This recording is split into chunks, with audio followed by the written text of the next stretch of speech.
Meu nome é Mário Luiz Ramidoff, eu sou promotor de justiça no Ministério Público do Estado do Paraná e agora no Saber Direito Responde, vamos continuar a falar sobre o direito da pessoa idosa, contando, para tanto, com a participação das acadêmicas Aline, Raíssa e Lorena, que também formularão perguntas, além de vocês que estão nos assistindo. Aline, qual seria a sua pergunta? Eu gostaria de saber se o Estatuto do Idoso estabelece algum mecanismo de conscientização para a população, saber quais são as normas que devem ser respeitadas e até mesmo para a conscientização dos idosos de quais são os seus direitos. Obrigado, Aline. A Aline faz uma pergunta fundamental. O Estatuto da Pessoa Idosa estabelece, dentre as linhas de atendimento, entre as linhas de ação da política de atendimento, a mobilização da opinião pública. É importantíssimo que a opinião pública tome conhecimento, não só do Estatuto da Pessoa Idosa, mas que o público, em geral, também reconheça o idoso como sujeito de direito. Por isso, a idosa tem que ter programas, por exemplo, como TV Justiça, que transmite informações sobre os seus direitos, as suas garantias, benefícios, gratuidade e, de forma geral, também ao público, que passa uma imagem da pessoa idosa que não é pejorativa, que não é injuriosa, enfim, e assim por diante. Por isso, é muito importante que o Estatuto da Pessoa Idosa, a Lei 10.741, de 1º de outubro de 2013, seja conhecida, veiculada e que todos os espaços públicos, seja do atendimento da pessoa idosa ou não, possa ter, então, essas notícias sobre todos os direitos, todas as informações precisas para o acesso e exercício desses direitos fundamentais. Minha cara Raíssa, você também tem alguma indagação sobre o direito da pessoa idosa? Sim, com relação aos benefícios que os idosos têm. Nós sabemos que os planos de saúde, à medida que a pessoa fica mais velha, eles ficam mais caros ainda. Como que a lei pode fiscalizar e induzir que essas empresas tenham um cuidado maior com os idosos? A Raíssa toca num ponto fundamental, que é a questão da contratação pública, da contratação privada para planos de saúde. Como isso se dá? O idoso não pode ser discriminado em razão da idade, tendo preços diferenciados na contratação de serviços nos planos de saúde. Aliás, justamente no Supremo Tribunal Federal, tem decisões nesse sentido que asseguram o acesso ao direito à saúde, acesso ao direito à atenção integral à saúde do idoso, e isso não pode ser diminuído, flexibilizado por restrições estabelecidas em planos de saúde. Por isso, essa mudança de faixa etária automaticamente não pode determinar um acréscimo no aumento ou mesmo impedimento na contratação pública de planos de saúde. A saúde é um direito individual de cunho fundamental. O Sistema Único de Saúde é o que planifica, estabelece o acesso igualitário e de forma generalizada, mas o plano de saúde, que tem um caráter suplementar, ele também está determinado, vinculado a essas mesmas regras. Ou seja, os princípios estabelecidos na Política Nacional do Idoso também devem ser observados nessas contratações dos planos de saúde. Então, é muito importante essa pergunta, ela é esclarecedora à população idosa, que todo dia se vê obliterada, reduzida o seu acesso ao sistema de saúde em razão de discriminação feitas, as discriminações que são feitas pelos planos de saúde. Vamos à próxima pergunta com a Lorena. Por favor, Lorena. Bom, com base no Estatuto, a gente sabe que a pensão alimentícia é um direito que os idosos têm a receber quando não tem essa condição de se manter. Com relação a isso, eu queria saber qual órgão seria responsável por conceder essa pensão ao idoso. Ótimo. Muito bem, a Lorena traz um outro assunto muito importante, o direito individual a alimentos. Isso, como nós já vimos, foi estabelecido desde a Constituição da República. Lembram-se lá?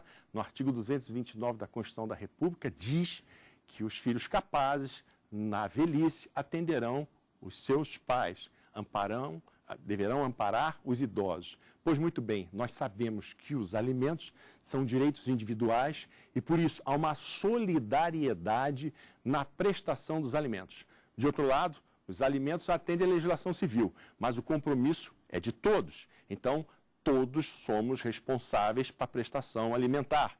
O idoso poderá optar entre os prestadores. Lembram do binômio? O binômio diz entre a capacidade de prover, a necessidade de ter alimentos, mais um elemento, a proporcionalidade. Então, a partir de agora, os alimentos devem ser prestados pelos os legitimados de acordo com a legislação civil e mais. Caso não haja identificação e a localização de familiares, caso o idoso não possa atender às suas necessidades vitais básicas, ele então deverá ser angariado, contemplado por programas de assistência social, ou seja, suplementarmente, esses alimentos vão estar contemplados através da assistência social que determinará, no mínimo, mensalmente, um salário mínimo para atendimento das necessidades vitais básicas. Aline, voltamos com você. Qual seria a sua outra indagação? Eu queria aproveitar a pergunta da Lorena e saber se há qual é a responsabilização do familiar que tem condições e não prefere não suprir as necessidades do idoso. Ótimo. Complementando a resposta que foi feita pela Lorena e complementada também pela Aline, é preciso notar que o Estatuto da Pessoa Idosa determina a responsabilização civil pela legislação civil dos prestadores de alimentos, inclusive com medidas que possam garantir patrimonialmente, ou seja, como diz a Aline, ele tem condições econômicas financeiras e de forma injustificada não quer prestar alimentos. Isso, inclusive, pode caracterizar, em uma última instância, até um crime. Então, pode ser responsabilizado civil e criminalmente por caso, por exemplo, de abandono, não prestação alimentar, deixar de adotar cuidados especiais, como fala o tipo de injusto penal específico, no Estatuto da Pessoa Idosa, podendo prestá-los. Então, é importante que, nessa sistemática protetiva, também tenhamos uma esfera repressivo-punitiva. Então, é possível obrigar o prestador de alimentos a fazê-lo, mesmo contra a sua vontade, quando ele tem a possibilidade econômica e financeira para prover os alimentos. Minha cara Raíssa, qual seria a sua próxima pergunta? Eu gostaria de falar um pouco agora sobre a criminalidade que os idosos vêm sofrendo a cada ano, né? Principalmente com relação aos jovens que acabam por destratar, às vezes não dão o devido auxílio que o idoso merece. Com relação a isso, quais são as previsões legais que essa pessoa pode sofrer comprovada a agressão que ela faz o idoso, né? Tá ótimo. A Raíssa toca mais uma vez num ponto relacionado à responsabilização criminal.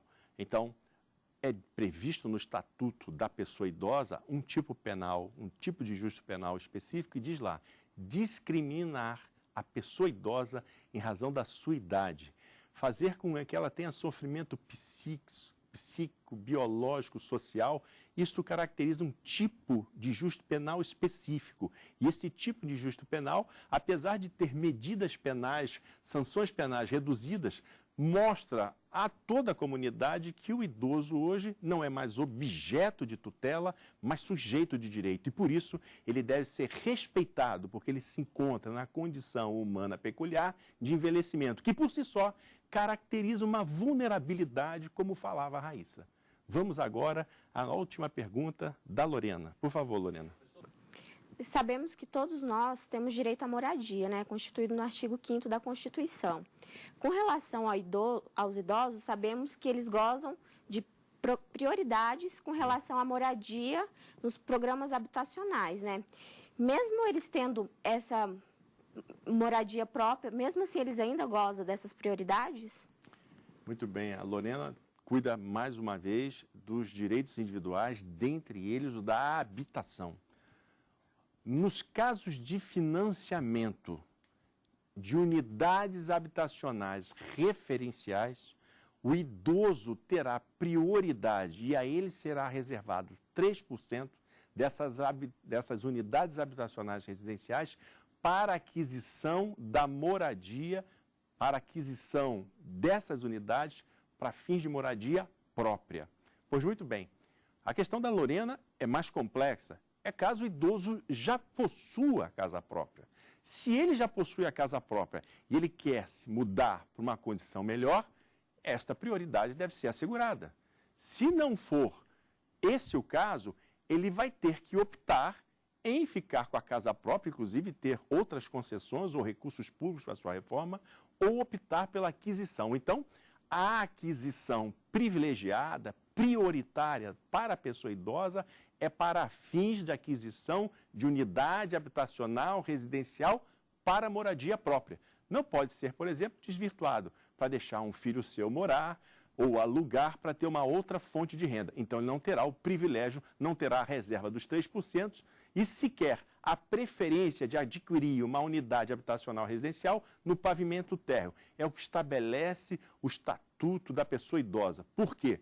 Porque na Constituição há uma previsão programática que assegura esse direito individual, mas em relação ao idoso, nós temos algumas regulamentações específicas e adequadas a essa condição humana peculiar de envelhecimento. Por isso que quando há um financiamento público, enquanto existem recursos públicos que são destinados à construção de habitações residenciais, o idoso tem determinadas preferências, determinados atendimentos imediatos, mas é para esta condição dele, ou seja, para aquisição de moradia própria em respeito ao acesso ao direito individual à habitação.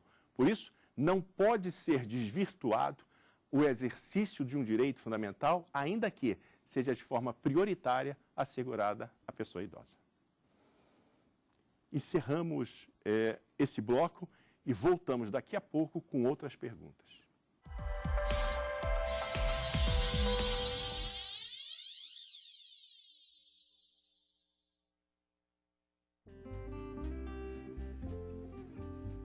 O Iluminuras desta semana vai mostrar o trabalho da escritora Lília Diniz, que usa os livros para divulgar a cultura e o modo de falar do interior maranhense. E no segundo bloco do programa, você vai ver uma entrevista com o advogado e escritor Luiz Fernando Cordeiro. Ele fala sobre direito trabalhista e sobre a importância da literatura na formação dos estudantes de direito.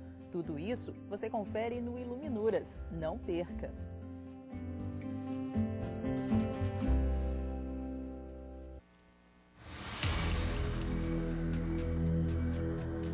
Após a separação de casais com filhos, o valor da pensão alimentícia é motivo de dúvidas e até de brigas. Os filhos têm direito à pensão alimentícia até os 18 anos. Quando estão na faculdade, a pensão pode perdurar até os 25 anos. Filhos adotivos também têm o direito ao benefício. Deixar de pagar a pensão da cadeia, de 30 a 90 dias, com a possibilidade de renovação. E a dívida não é quitada e nem reduzida com a prisão. Não pagar pensão alimentícia é crime, sim.